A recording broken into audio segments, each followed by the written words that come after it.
వీక్షకులకు స్వాగతం, నమస్కారం. కోర్టులో 15 రోజులు పర్మిషన్ తీసుకుని లండన్ పోయి 4 రోజుల ముందే వాపసు పారిపోయాడు జగన్మోహన్ రెడ్డి.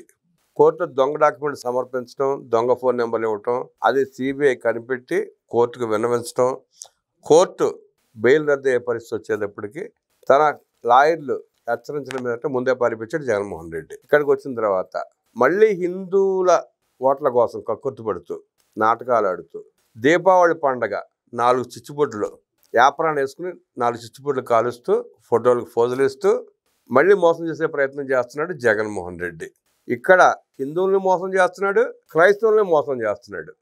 జగన్మోహన్ రెడ్డి ఇంత దిగజారిపోయి ఓట్ల కోసం 4 సీట్ల కోసం 2 మతాలతో ఆడుకోవాల్సిన అవసరం ఉందా అడిగి తెలుసుకునే ప్రయత్నం చేద్దాం. వివరించడానికి మనతో పాటు సోషల్ యాక్టివిస్ట్ శ్రీలాగా ఉన్నారు. వారిని అడిగి మరిన్ని విశేషాలు తీసుకుందాం. నమస్తే శ్రీలాగా. నమస్తే అండి.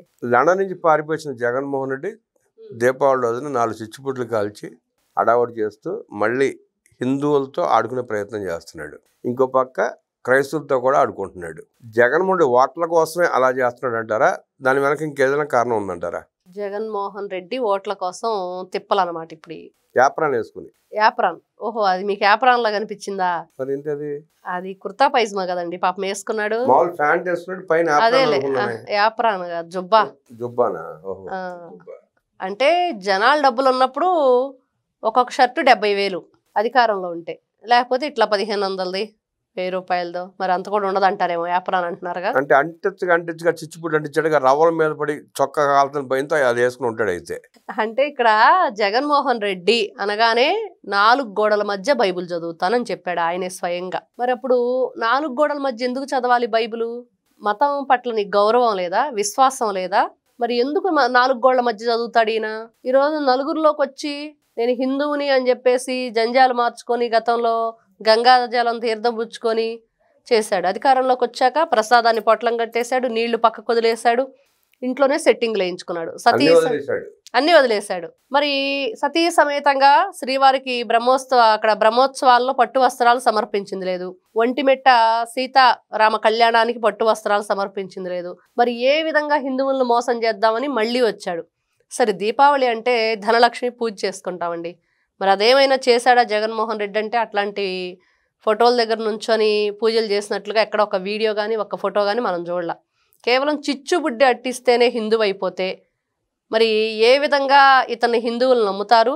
ఏ విధంగా క్రైస్తవులు అసలు ఎవరికి సంబంధించిన వ్యక్తికి ఈ రోజున జగన్మోహన్ రెడ్డి గారు పరిగణింపబడతారు? అంటే ఇంటి కూటికి బంతి కూటికి చెడ్డట్టు అయిపోయిద్దేమో చివరికి అనిపిస్తుంది నాకైతే ఆయన చూస్తుంటే. మరి అంతే కదా.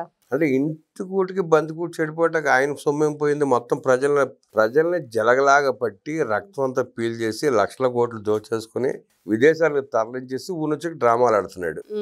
అంటే పొరపాటున మళ్ళీ ఏదైనా అవకాశం ఇస్తారేమో, ఉన్నది కూడా దోసుకెళ్ళిపోదామని. ఇక్కడ ఏదైతే ఇప్పుడు 11 సీట్లు రావటానికి కూడా కారణమైన వాళ్ళు ఇంటికూడు, మరి వదిలేసిన వాళ్ళు బంతికూడు. మరి ఆ బంతికూడు కోసం ఆలోచిస్తున్నాడా? ఇంకా ఏదైనా సరే మళ్ళీ ఇలా వేషాలు వేసి ఏదో ఒకటి జిమ్మిక్కులు చేసి మిమిక్రీలు చేసి ఇట్లాంటివన్నీ మాయాజాలం చేసి జగన్మోహన్ రెడ్డి కదా, జగన్మోహన్ లాగా రకరకాల వేషధారణలు ధరించి, అంటే నిన్నందరూ అనుకున్నారంటండి స్వాతి ముత్యంలో కమల్ హాసన్ లా డ్రెస్ వేసుకున్నాడు కానీ చేసే ఎన్ని దశావతారంలో కమల్ హాసన్ పనులేనని చెప్పి అర్థమైందండి. ఎన్ని వేషాలు వేసినా బంతికూడులో పారేసిన ఎంగులాకుల దగ్గర కూడా ఈసారి రానివారు ప్రజలు పొక్కను కొట్టినట్టు కొడతారంటారు. అంతేగా అక్కడ అయ్యే వచ్చేది ఆ లెక్కన. అంటే ఇక్కడ ఇతను సోషల్ మీడియాలో ఎలాంటి ఫేక్ ప్రచారాలు చేస్తున్నారో చూస్తున్నాం. సోషల్ మీడియాలో ఏ విధంగా లేనివి ఉన్నవి అబద్ధాలు, అభూత కల్పనలు, విష ప్రచారం అనమాట. ఇష్టానుసారంగా మత ఘర్షణలు, కులాల మధ్య కుంపట్లు.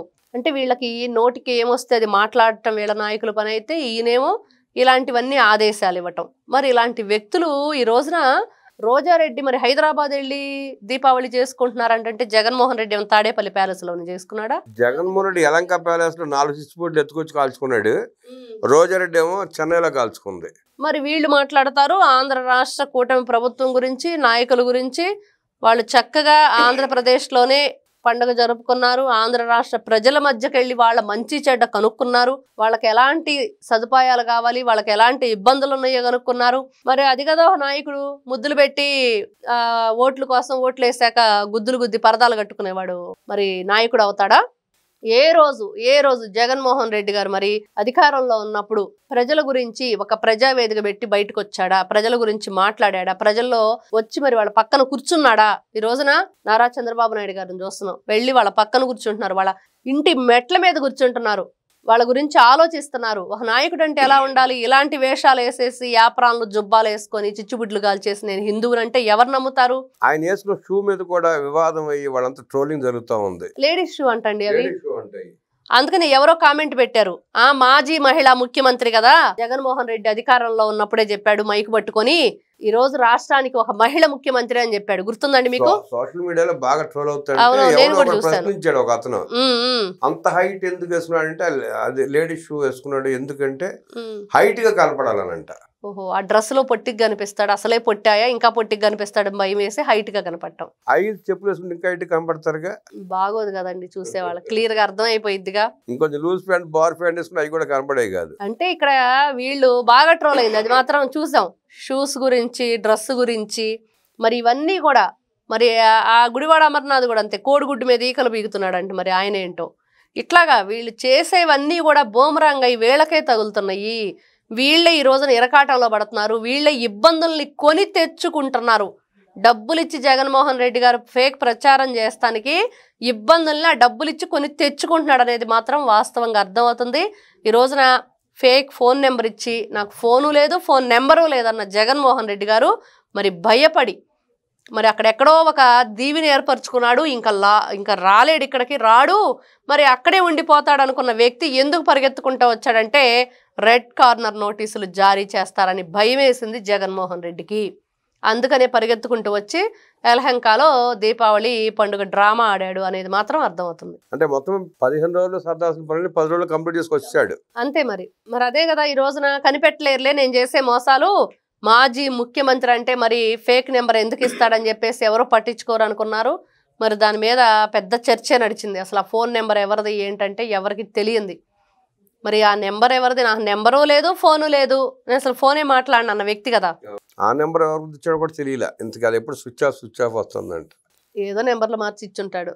ఈ మధ్య క్రైమ్ ఇవన్నీ కూడా సైబర్ నేరగాళ్ళు ఎక్కువైపోతున్నారు కదా, అట్లానే ఏదో నెంబర్ ఇచ్చుంటాడు ఈయన కూడా. దాంతో ఏదో ఈ పని గడిచిపోయిద్ది, అలా వెళ్ళేసి ఇలా రావచ్చు, 15 రోజులు ఇట్లే గడిచిపోతాయి, నేను ఇచ్చిన నెంబర్ ఎవరికి అర్థం కాదులే అనుకొని ఈ విధంగా బూమరాంగాయి మళ్ళీ జగన్మోహన్ రెడ్డి పాపం అన్న వదిలిన బాణం బూమరాంగాయిన దగ్గర నుంచి అన్ని బూమరాంగ్ అవుతున్నాయి జగన్మోహన్ రెడ్డి గారికి. మరి ఫేక్ మాటలు మాట్లాడుతూ ఫేక్ ప్రచారాలు చేసుకుంటూ ఆఖరికి కోర్టులో కూడా ఫేక్ ఫోన్ నంబర్లు ఫేక్ అడ్రస్లు ఇచ్చి లండన్లో జగన్మోహన్ రెడ్డి ఎక్కడ కోర్టు అరెస్ట్ చేయమని చెప్పి ఆదేశాలు ఇస్తున్న భయంతో వణుక్కుంటూ పారిపోయి వచ్చాడని, అలాగే ఏ మతం పట్ల విశ్వాసం లేని జగన్మోహన్ రెడ్డి అటు హిందువుల్ని ఇటు క్రైస్తవులను మోసం చేస్తూ ప్రజల మనోభావాలతో ఆడుకుంటూ ఓట్ల రాజకీయం చేసే ప్రయత్నం చేస్తున్న జగన్మోహన్ రెడ్డిని నమ్మే పరిస్థితి రాష్ట్రానికి లేదని, శాశ్వతంగా యలహంకలో కూర్చోబెడతారంటూ విశ్లేషించిన శ్రీలీల గారికి ధన్యవాదాలు తెలియజేస్తూ నమస్కారం.